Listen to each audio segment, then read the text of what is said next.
does not know what Zipcar is? Oh, man. Excellent. Well, then I do not have to do, you guys do pitches? I had my elevator pitch, and I once actually got into an elevator with the CEO, who was a woman of Enterprise Rent-A-Car, the largest in the world, and the doors shut, and she turned to me and said, "So Robin, what do you do?" And I'm doing an elevator pitch in an elevator, 10 floors, go. So it's a good thing to have. It's a good thing to have. So here's a little picture of Zipcar. I founded it in 2000. So I really want to talk to you about the timeline and getting that started. And so here we have the timeline, which is just a little memory for me and for you guys to see what's going on. So the fall of 1999, I have a co-founder, and our 6-year-olds had been best friends in kindergarten. She's German. She was sitting in a cafe in Germany on vacation. She looked across the street, and she saw a shared car across the street. And a key point to this story is the whole Zipcar story, it was someone else's idea that we did way better. So first off, you don't even have to have your own good idea. You can take it from someone else. So she saw this. She came back, and we met in a cafe, and she talked to me because I have a business background. And she said, "What do you think of this idea?" And I have told this story so many times, and I'm a person who never lies. So when I tell you that a light bulb went off on top of my head, it honestly did. I thought, wow, this is exactly the service I want for me. I have 3 children. I live in Cambridge, Massachusetts. There's no way I want to have another car that I have to maintain, and I have to park, and I have to snow shovel when I only want to use it once a month. Like, I want a car sometimes. And I knew that this was the fall of '99. I said, this is exactly what the internet is for, sharing a scarce resource among a lot of people. And this is exactly what wireless data is made for, getting that reservation from the internet, from the server to the car. So it really was all together. I thought, wow, and I want to do this. This is a really cool thing. I personally want it. So when I talk to entrepreneurs, I was the right person at the right time to hear that story. And each one of you, honestly, is the right person for the right thing. And all of my entire life experience came to play doing Zipcar, from that really cruddy, icky job I had, when I was 21, and the horrible one when I was 23, being like a minor bookkeeper, and when I had to be systems manager and I knew nothing about computers. Like every single thing I'd ever done I pulled into bear. And while I'm not talking about it, but I'm on this topic, each time I would hire a person, when you start your company, you're you and all of your skill sets, and then you hire someone else, and now you have double the skill sets. But if you think of those resumes that go all the way down to, at the bottom, hobbies. I did, kayaking, and I used to be a bicycle messenger in a really small company. Yeah, I want to know every one of those things, because every one of those things is going to come to play. So over the fall of 1999, I wrote the business plan, and it finally came to a moment was, okay, we're going to have an outsider validate what we're doing. And I had gone to MIT's business school, so I chose as my outsider the person who was the dean of the school, because he had done marketing and he had done cars. So he saw our 3-page business plan. He looked at it. We were sitting there filled with anxiety, and he looked at it and he said, wow, this is an incredible idea. You've got to do twice as fast and raise twice as much money. That was, I had to say, a little kick upside the head. I had 3 children. They're 6, 9, and 12. And I spent the next 3 days walking around the house kind of like this. And my daughter, my oldest daughter, is very perceptive. She said, Mom, what is up? You're not paying any attention. And I said, I have to decide whether I'm going to do a company that I can still be a great parent to you, or I'm going to do a company that is going to transform the world, and I probably won't be spending much time. And we had just talked about how much money it cost to save the life of a child, because it was Christmas time. We'd been getting UNICEF cards. And she said, so could this be a big company? You can get rich and sell it and save children's lives? And I said, yes. And she said, do it. So we did it. And I want to talk about this idea of confidence in this whole point. I wasn't confident, right? I knew nothing about cars. But I knew that this was something that I wanted to do. And if I think back, the thing that I knew is that I could learn quickly. That I had learned through my life that when I put my mind at something, I could figure it out. And so my confidence wasn't that I knew how to do it. It was that I could learn how to do it.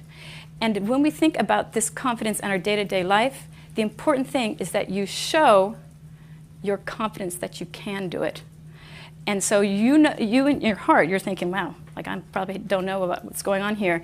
But other people are thinking, or seeing your confidence. And so seeing your confidence is really important. And in fact, just as I think about standing on this stage, the first time I did a pitch raising money for Zipcar, that was actually the thing I learned, is that I walked onto the stage up and I'm thinking, I've never sold, I had zero revenue, but I was trying to raise money. And I stood up and I said, this is a fabulous company. So your body posture, all of those things, no matter what's going on behind, when you're out selling, you're up. Okay, so moving on.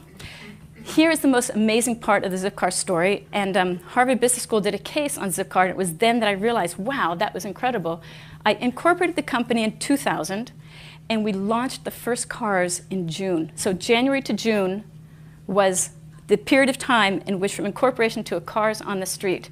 And we did it with $75,000, and I am not an engineer. And so I look at that today, and it is a miracle. I couldn't reproduce it. I've done several other startups, and I never reproduced $75,000, 6 months start to launch a company. And what I'm telling you is, it's possible. and so how do you do that? It is using all your friends and using people part-time and getting stuff for free and figuring out where is, I think of excess capacity a lot. Who's got stuff that's worth nothing to them because they have it, and it's worth a lot to you. So actually keep that idea in mind. It wasn't a point for today, but looking at other people's excess capacity and capitalizing on it is very important. So we put out a single first car. It was our beta car in April.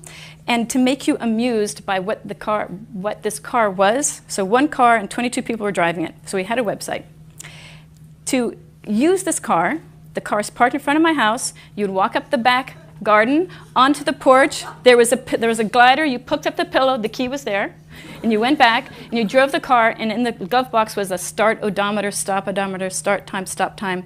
And so we started with what we call today the minimum viable product. So, and I feel like I keep relearning this story, that you want to get close to your customers absolutely as fast as you can and do it with the least thing you can do it with. And you're always going to think, I need something more to get to a customer. No, you can actually get to a customer even with less. So really start as close as you can to these customers. So we had this lime green Beetle, and I chose a lime green Beetle because in spring of 2000, Volkswagen had just launched those Beetles.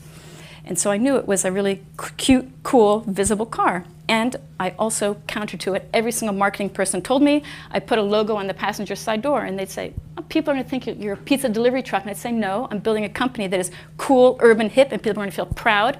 So I put that logo on the thing, and on the back, wheels when you want them. And here is the story, that we had this one car driving around. We were launching June 15th. Around June 1, I got a call from a reporter. And of course, there's 3 of us in the office, in my office as in my spare bedroom at my house. And when the call, hello, Zipcar, this is Robin, can I help you? And it was a reporter. She said, I'm a reporter from the Associated Press. I saw one of your cars driving around. I'd like to do a story. And I thought, one of my cars, which one? And I used to tell this story, and I'd say, wow, we were so lucky. And a friend, actually, of Janet, who's speaking later, and mine, after I'd given this talk, she came to me and said, Robin, I hate it when you say that this was a lucky stroke. It was not a lucky stroke. I had decided to choose a Volkswagen Beetle because I knew there were none on the street. I had decided to put a logo on the outside. So there's this sentence that I've stolen from someone, and I repeat, luck is where preparation meets opportunity. And so I had prepared for that lucky moment, and it happened. And then the last thing I want to talk about is the technology idea versus the reality. In the months from the September Cafe meeting and when I incorporated in June 1, in my mind and in my co-founder's mind, we had thought that we were going to have a little user interface in the car that when you got in, you would say, yeah, it's me, yes, the car looks great, and I want to be able to extend a reservation. And I thought having this thing in the car was really, really important. Of the first $50,000, all of it went to technology. Everyone else I was begging from. We spent $15,000 on his crazy box that when I saw it, the look on my face, the guy who made it saw the look on my face, and it was so horrified he'd never build us. So exhibit horror when you want, when needed. Then we spent another $15,000 from someone else who built this little great device, and we put it in the car. And doing things in cars is complicated because it's really, really hot and really, really cold, so you have to do things military grade. This stupid device, you couldn't see the LED because the sunlight would shine, whatever. People would screw it up all the time, and it was only in the car for 3 weeks, and it was this fiasco, complete fiasco. It was causing all these problems. And so we had to ditch that idea. And I ditched it after 3 weeks. And what I chose is what we see with Zipcar today, that there's nothing going on in the car, 80% of the reservations, you never need to talk to us. And when you have a problem, you will use your phone or drive to a phone booth for a phone, because when we started Zipcar, there were no cell phones, there were very few. But I just want to say that it was a moment where it sucked, and I had to turn around, and I had to do it really, really fast. And I think one of Zipcar's incredible beauties is that it is dead simple. You take the card, you hold it on the windshield, it unlocks the door, done. Don't be putting any passwords. Don't say I like the car, I don't like the car, don't, whatever. It's one-stop shopping, done. And that was really a genius piece. So the moral of this story, of these stories, is this idea of intellectual honesty for me is, if I only have one advice to you, it is to really, as CEOs, startup CEOs, be really clear about what's working and what's not. You are out there selling. You are selling to prospective people to be investors. You're selling to customers. You're selling to employees. You're selling to suppliers to give you stuff when you shouldn't be getting it. And you're selling, selling, selling. And you're telling great stories. Like I'm telling you, yeah, it's fabulous. It's going to work great, whatever. In reality, we know underneath it's not quite so good. And the difference between you and a big organization is that you can see something wrong today, and you can change it tomorrow. Whereas in those big companies, someone may or may not see it, they may or may not report it, it's going to take 6 months to go down the line, then you're going to have to whatever. And so you guys can become this learning organization. And you honestly want to be a learning organization as fast as you can, every time you see something. And I would tell my staff, I was constantly poring over who became a member, where did they come from, how much did they drive, what days of the week. And all of that was so I could spot failures very quickly. I could see mistakes as fast as I could. But also, amazingly, you spot opportunity really fast. The same thing. You see, wow, who knew that they were doing this? And so you can really, this idea of becoming a learning organization, that is your secret weapon. That is like fixing mistakes quickly is where it's all at. So and then this third idea of focus. When I was doing Zipcar, we were getting press, as I say, right out of the gate. And then press is kind of this little machine that you get one first great press thing, and then everyone else says, oh my God, that's a story, and so it all comes piling in. And I was getting emails from around the world where people were saying, oh, that's a great idea, I'm doing it in San Francisco, and that's a great idea, and we're starting up in Rome, and that's an excellent idea, and we're going to do it in Atlanta. And it was giving me heart failure. I was thinking, oh my God, we have to go so fast, we have to got it going. And the difference between having the idea and execution, very large. And so I absolutely learned that piece. But the other is, when you're a startup, as you guys know intimately, you have about this amount of money. So you have to be really clear on what is the thing that you need to do in order to get to the next stage of success.